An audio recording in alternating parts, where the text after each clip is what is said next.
تاریخ صرف گزرے ہوئے وقت کا نام نہیں بلکہ یہ ان عظیم فیصلوں کی داستان ہے جنہوں نے دنیا کا رخ موڑ دیا۔ قسطنطنیہ، وہ شہر جس کے بارے میں کہا جاتا تھا کہ اگر پوری دنیا ایک ملک ہوتی تو یہ اس کا دارالحکومت ہوتا۔ اس کی دیواریں 1000 سال سے کھڑی تھی جیسے وہ وقت کو چیلنج کر رہی ہوں، ناقابل تسخیر، ناقابل شکست۔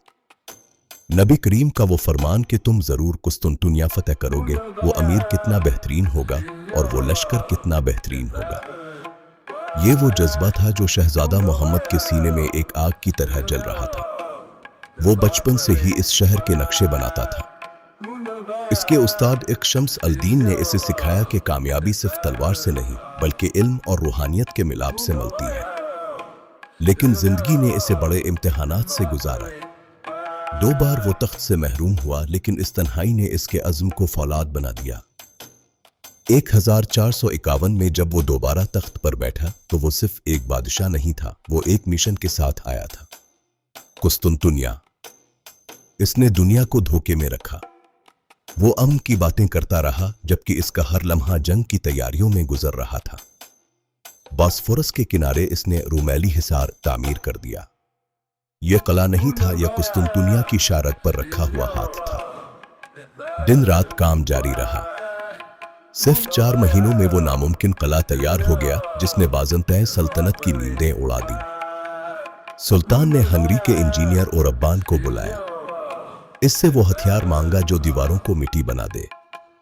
شاہی توپ، یہ محض طاقت نہیں تھی، یہ ریاضی اور انجینئرنگ کا کمال تھا۔ سلطان خود ان توپوں کی ڈیزائننگ میں شریک تھا۔ جب وہ تانبا پگھل کر ڈھلا تو ایک ایسا بلا پیدا ہوا جس کی گھنگرج سے آنے والی صدیوں کی تاریخ گونجنے والی تھی۔ 6 اپریل 1453 عثمانی لشکر شہر کے سامنے پہنچ گیا۔ 80,000 جانثار اور ایک 21 سالہ پر عزم سلطان۔ اور پھر وہ لمحہ آیا جب زمین کانپ اٹھی۔ توپوں نے وہ آگ اگلی کے آسمان دھوئیں سے کالا ہو گیا۔ محاصرہ شروع ہوا۔ ہر دھماکہ دیواروں کے 1000 سالہ غرور کو پاش پاش کر رہا تھا۔ لیکن رومی دفاع بھی غیر معمولی تھا۔ دن میں دیواریں گرتی اور رات کو رومی انہیں دوبارہ تعمیر کر لیتے۔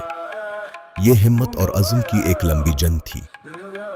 سمندر کی طرف سے راستہ بند تھا۔ ایک عظیم الشان آہنی زنجیر نے عثمانی بیڑے کا راستہ روک رکھا تھا۔ عثمانی بحریہ ناکام رہی۔ کئی حملے ہوئے، کئی جانیں گئیں، لیکن زنجیر نہ ٹوٹی۔ وزراء نے مشورہ دیا کہ واپس لوٹ چلو، لیکن سلطان خاموش رہا۔ اس رات اس نے وہ فیصلہ کیا جس نے جنگی تاریخ کو ہلا کر رکھ دیا۔ جہاز پانی پر نہیں، زمین پر چلیں گے۔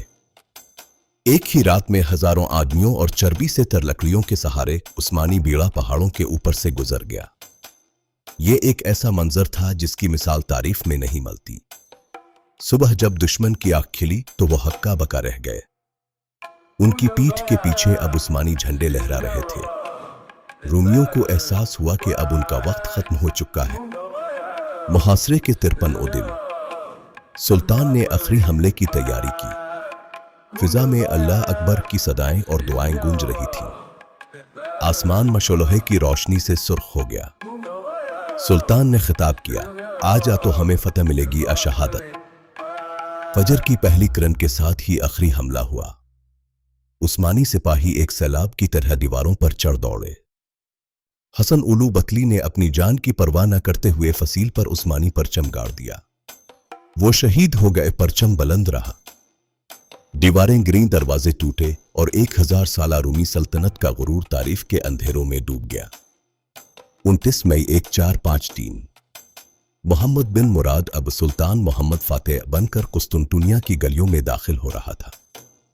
لیکن یہ فتح خون کی پیاسی نہیں تھی۔ سلطان نے حکم دیا کہ کسی بھی سویلین کو نقصان نہ پہنچایا جائے۔ انصاف ہی اصل فتح ہے۔ جب وہ آلف صوفیہ پہنچا تو وہاں لوگ خوف سے لرز رہے تھے۔ سلطان نے انہیں اپنی امان میں لے لیا۔ آج تم سب آزاد ہو۔ اس نے عمارت کی عظمت کو سراہا اور اسے اللہ کے گھر میں بدلنے کا حکم دیا۔ یہ مشرق اور مغرب کے ملن کا لمحہ تھا۔